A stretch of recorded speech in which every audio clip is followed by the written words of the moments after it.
I'd like to take you to another world, and I'd like to share a 45-year-old love story with the poor living on less than $1 a day. I went to a very elitist, snobbish, expensive education in India, and that almost destroyed me. I was all set to be a diplomat, teacher, doctor, all laid out. I don't look it, but I was the Indian national squash champion for 3 years. The whole world was laid out for me. Everything was on my feet. Could do nothing wrong. And then I thought, out of curiosity, I'd like to go and live and work, and just see what a village is like. So in 1965, I went to what was called the worst Bihar famine in India, and I saw starvation, death, people dying of hunger for the first time. Changed my life. Came back home, told my mother, I'd like to live and work in a village. Mother went into a coma. What is this? The whole world is laid out for you, the best jobs are laying out for you, and you want to go and work in a village? I mean, is there something wrong with you? I said, no, I've got the best education, it made me think, and I wanted to give something back in my own way. What do you want to do in a village? No job, no money, no security, no prospect. I said, I want to live and dig wells for 5 years. Dig wells for 5 years? You went to the most expensive school and college in India and you want to dig wells for 5 years? She didn't speak to me for a very long time because she thought I'd let my family down.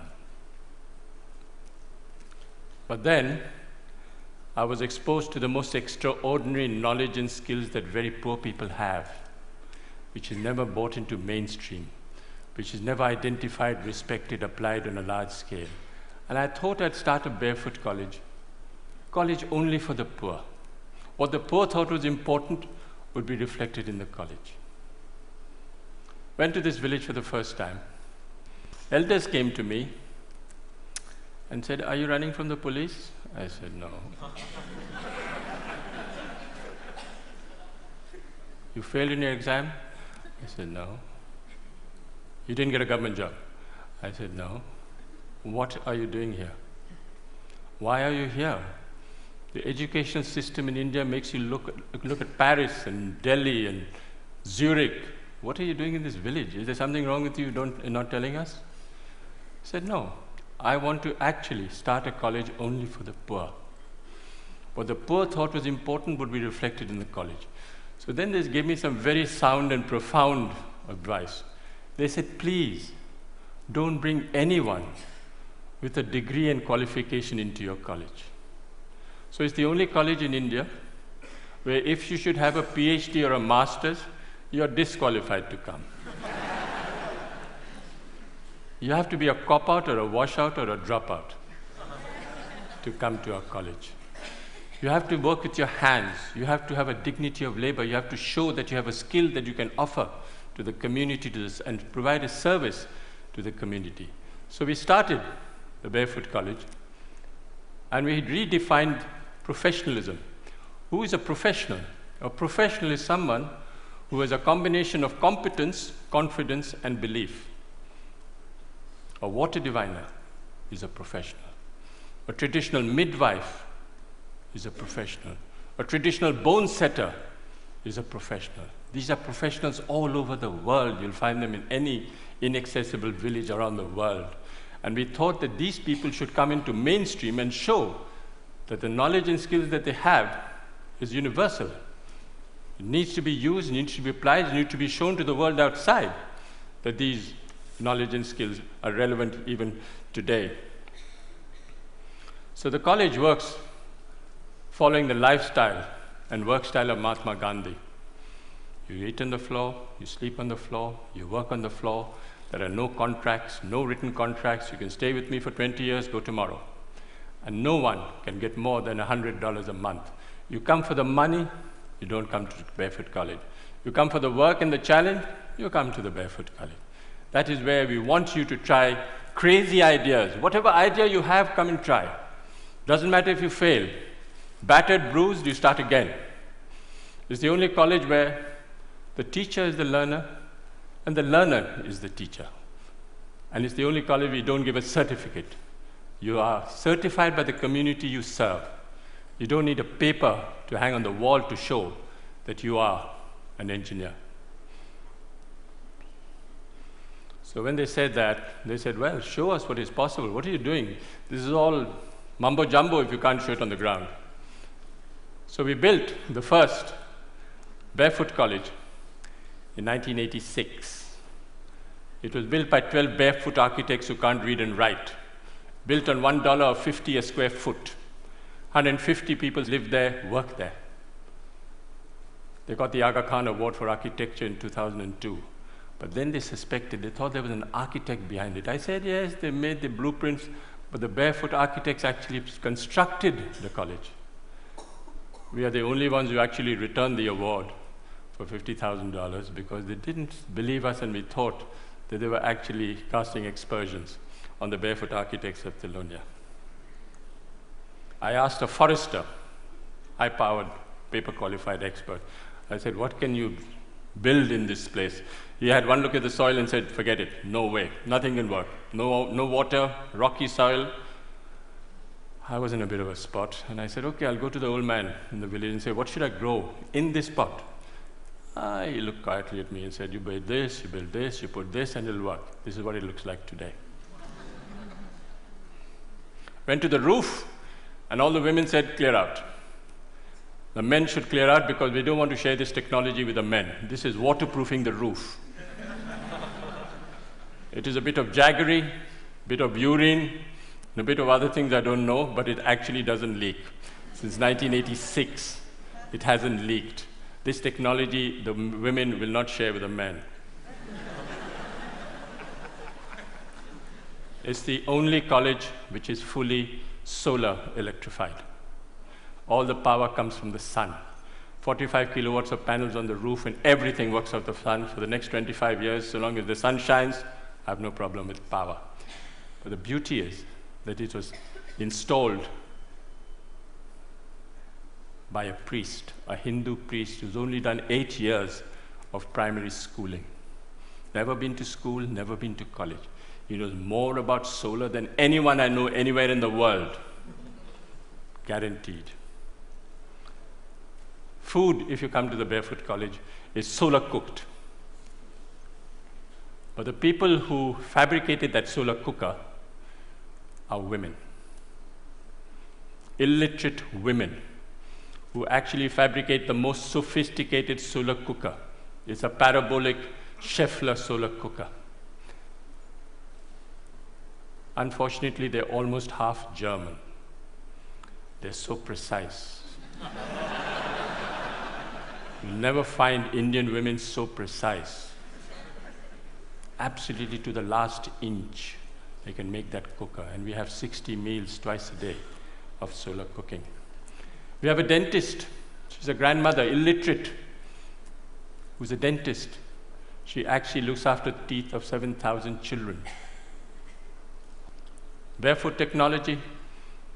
This was 1986, no engineer, no architect thought of it, but we are collecting rainwater from the roofs. Very little water is wasted. All the roofs are connected underground to a 400,000 liter tank, and no water is wasted.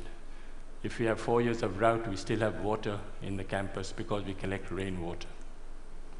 60% of children don't go to school because they have to look after animals, sheep, goats, domestic chores. So we thought of starting a school at night for the children. They're called the night schools of Thilonia. Over 75,000 children have gone through these night schools because it's for the convenience of the child. It's not for the convenience of the teacher. And what do we teach in these schools? Democracy, citizenship, how you should measure your land, what you should do if you're arrested, what you should do if your animal is sick. This is what we teach in the night schools. But all the schools are solar lit. Every 5 years, we have an election between 6 to 14-year-old children participate in a democratic process, and they elect a prime minister. The prime minister is 12 years old. She looks after 20 goats in the morning, but she's prime minister in the evening. She has a cabinet, Minister for Education, Minister for Energy, Minister for Health, and they actually monitor and supervise 150 schools for 7,000 children. She got the World's Children's Prize 5 years ago, and she went to Sweden. First time ever going out of a village, never seen Sweden, wasn't dazzled at all by what was happening. And the Queen of Sweden, who's there, turned to me and said, "Can you ask this child where she got her confidence from? She's only 12 years old, and she's not dazzled by anything." And the girl who's on her left turned to me and looked at the Queen straight in the eye and said, "Please tell her I'm the Prime Minister."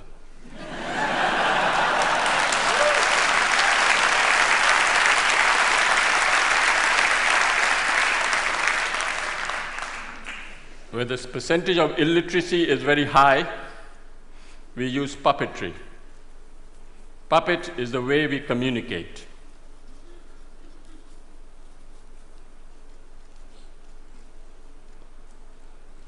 You have Joachim Chacha, who's 300 years old.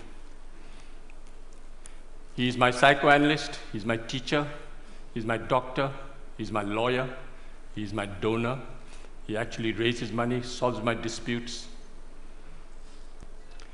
He solves my problems in the village. If there's tension in the village, if the attendance in the schools go down and there's a friction between the teacher and the parent, the puppet calls the teacher and the parent in front of the whole village and says, "Shake hands, the attendance must not drop."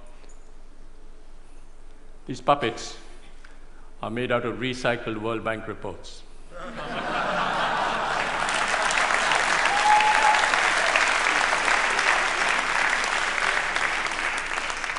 So this decentralized, demystified approach of solar electrifying villages, we've covered all over India, from Ladakh up to Bhutan. All solar electrified villages by people who have been trained. When we went to Ladakh and we asked this woman, at minus 40, you have to come out of the roof because there's no place, it was all snowed up on both sides. And we asked this woman, what was the benefit you had from solar electricity? And she thought for a minute and said, "It's the first time I can see my husband's face in winter." Went to Afghanistan. One lesson we learned in India was men are untrainable. Men are restless, men are ambitious, men are compulsively mobile, and they all want a certificate. All across the globe, you'll have this tendency of men wanting a certificate. Why? Because they want to leave the village and go to a city looking for a job. So we came up with a great solution: train grandmothers. What's the best way of communicating in the world today? Television? No. Telegraph? No. Telephone? No. Tell a woman.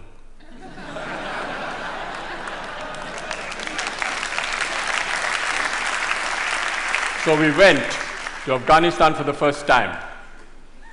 And we picked 3 women and said, we want to take them to India. They said, impossible. They don't even go out of their rooms and you want to take them to India. I said, I'll make a concession, I'll take the husbands along as well. So I took the husbands along. Of course, the women were much more intelligent than the men. In 6 months, how do we train these women? Sign language. You don't use the written word.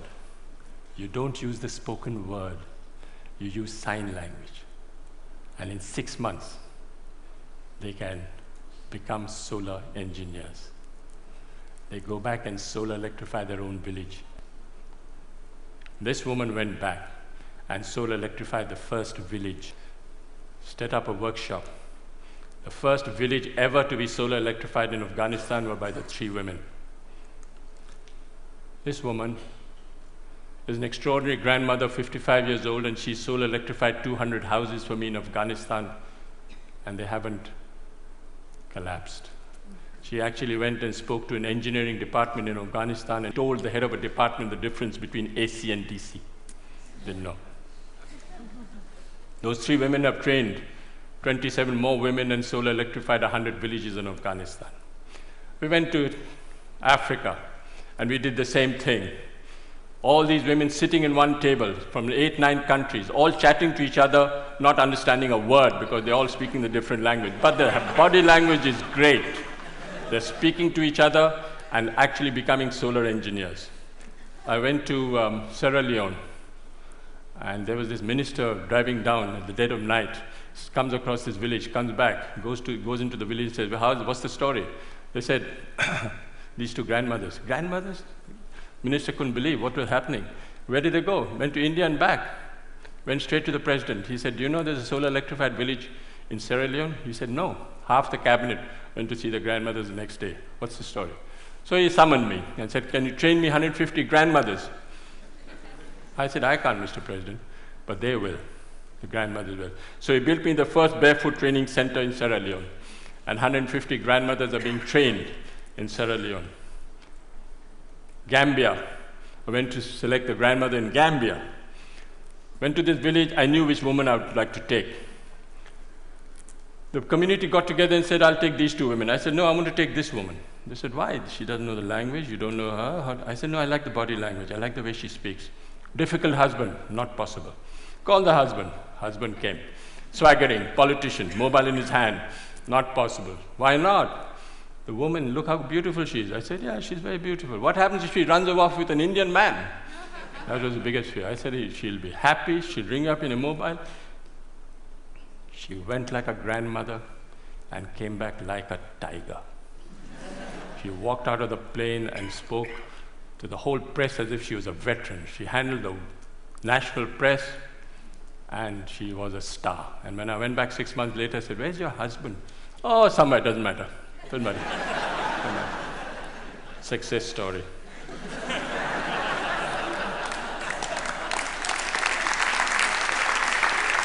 I will just wind up by saying that I think you don't have to look for solutions outside.